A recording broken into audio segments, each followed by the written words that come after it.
첫 번째 경기 크리스탈 팰리스 대 아스날 분석 시작해보겠습니다. 팰리스는 주중 원정 경기에서 아스날에 패하며 리그컵 준결승 진출에 실패했으며 선발 스트라이커로 나선 마테타의 선제골이 나왔고 친정팀 상대로 골맛을 본 엔케티아의 활약이 있었는데 해타트릭을 기록한 제수스를 막지 못했고 그래도 원정에서 강팀 상대로 크게 밀리지 않는 경기력으로 최근의 상승세를 보여줬고 이 경기는 홈 일정에서 리벤지를 노리며 집중력을 끌어올릴 것이다. 아스날은 주중 홈 경기에서 팰리스를 잡고 리그컵 4강에 진출했으며 리버풀이 1위를 달리는 리그를 비롯해 챔스와 리그컵 등에서 최소 2개 이상의 트로피를 노리고 있는데 최근 흐름이 좋고 이번 시즌 이후 팀을 떠나려 하는 제수스가 모처럼 활약한 주중이었는데 해트트릭을 기록했다. 거기에 하베르츠와 마티넬리 등에게 휴식을 줬고 마갈량이스와 사카 등을 교체로 기용하며 로테이션을 가동했기에 이 경기에 전력을 다할 수 있다. 아스날의 승리를 본다. 팰리스의 홈이긴 하지만 주중에 풀 전력으로 패한 여파가 클 수 있다. 또 아스날은 주중에 베스트 전력으로 나오지 않았기에 사카와 웨데고르, 하베르츠 등이 풀타임을 소화할 수 있으며 리그컵 맞대결 승리의 기세를 이어갈 수 있고 사카와 마티넬리가 상대 수비를 몰아칠 아스날이 승리할 것이다. 두 번째 경기 오사수나 대 빌바오 분석 시작해보겠습니다. 오사수나는 최근 4경기 연속 승리가 없으며 레알에 패한 이후 알라베스와 세비야, 에스파뇰 등 순위가 더 낮은 팀을 상대했는데 원하는 승점 3점이 아닌 1점을 따냈기 때문에 상위권 추격에 브레이크가 걸렸고 이번 홈 경기를 통해 반등이 필요하며 이번 시즌 리그 득점왕을 노리는 안테 부디미르를 비롯해 가르시아와 루벤 페냐 등이 적극적으로 골을 노릴 것이다. 빌바오는 최근 라리가 팀 중 분위기와 경기력이 가장 좋고 13경기에서 9승 3무로 패배를 잊었고 그 기간 레알을 비롯해 강팀도 여러 격파했으며 강점인 수비는 여전히 라리가 최상급이고 이번 시즌은 화력으로도 충분히 결과를 내고 있다. 구르제타와 잘로, 이나키 윌리엄스 등 최전방 공격수들 외에도 고메조와 이니고, 루이스 등 중원의 마무리도 안정적이다. 빌바오의 승리를 본다. 오사수나도 카테나와 헤수스 아레소 등 수비 라인에 능력 있는 선수들이 즐비하다. 또 그들이 잘하는 홈 경기 일정이기도 하며 상승세의 빌바오 쪽으로 무게감이 쏠린다. 니코 윌리엄스와 구르제타가 문전 침투로 기회를 노릴 수 있고 강력한 중원의 지원이 있을 빌바오가 승리할 것이다. 세 번째 경기 레버쿠젠 대 프라이부르크 분석 시작해보겠습니다. 레버쿠젠은 리그 연승을 이어가며 2위로 올라섰으며 초반 부진에 빠지며 디펜딩 챔피언의 위용을 보이지 못했는데 선두인 미넨을 맹추격 중이며 거기에 챔스와 포칼 등에서 7연승에 성공하며 이 경기를 통해 8연승에 도전한다.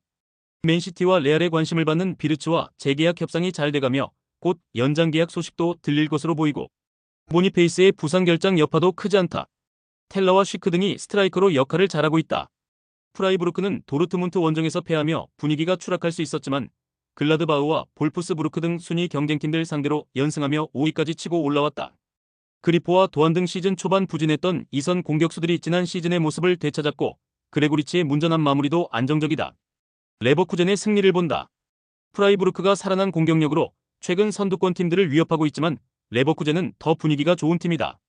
특히 최고 대우를 약속받은 플로리안 비르츠로부터 파생되는 공격 작업이 원활하고 테리어도 선발 윙어로 역할을 잘하고 있고 자카와 팔라시오스 등이 중원에서 지원도 해줄 레버쿠젠이 연승 행진을 더 길게 이어갈 것이다. 네 번째 경기 US 레체 대 라치오 분석 시작해보겠습니다. 레체는 직전 홈 경기에서 몬차에 승리했으며 로마전 대패를 당하며 강등권 추락의 위기를 맞았었는데 2경기 연속 골을 기록한 크리스토비치를 비롯해 모렌테의 골이 터지며 원하는 승점 3점을 따냈고 그러나 이 경기에서는 우승권 팀인 강호 라치오를 상대하기에 홈이지만 무리한 공격 축구를 하지 않을 것이며 역습에 나설 크리스토비치를 제외한 선수들이 하프라인을 넘지 않는 수비적 운영을 할 것이다.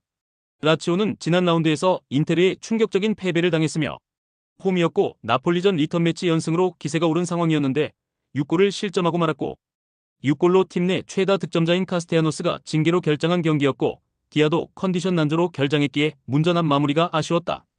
그래도 이 경기에는 카스테야노스와 디아가 이삭센과 함께 공격을 주도할 수 있다. 라치오의 승리를 본다. 레체는 홈에서 안정적으로 승점 획득을 했다. 그러나 비슷한 전력의 팀들 상대와 달리 강팀 상대로는 시즌 내내 고전 중이며 인테르전 완패의 충격을 벗어나기 위해 집중력을 끌어올릴 것이고 카스테야노스와 디아 등이 문전합 기회를 놓치지 않을 라치오가 승리할 것이다. 다섯 번째 경기 바르셀로나 대 AT 마드리드 분석 시작해보겠습니다.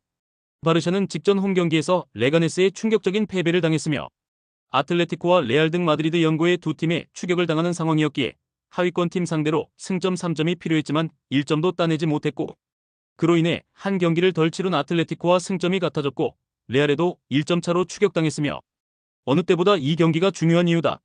야말이 다시 다치며 당분간 결장해야 하기에 하피냐와 페르민 로페즈 등이 레반도프스키를 지원할 것이다.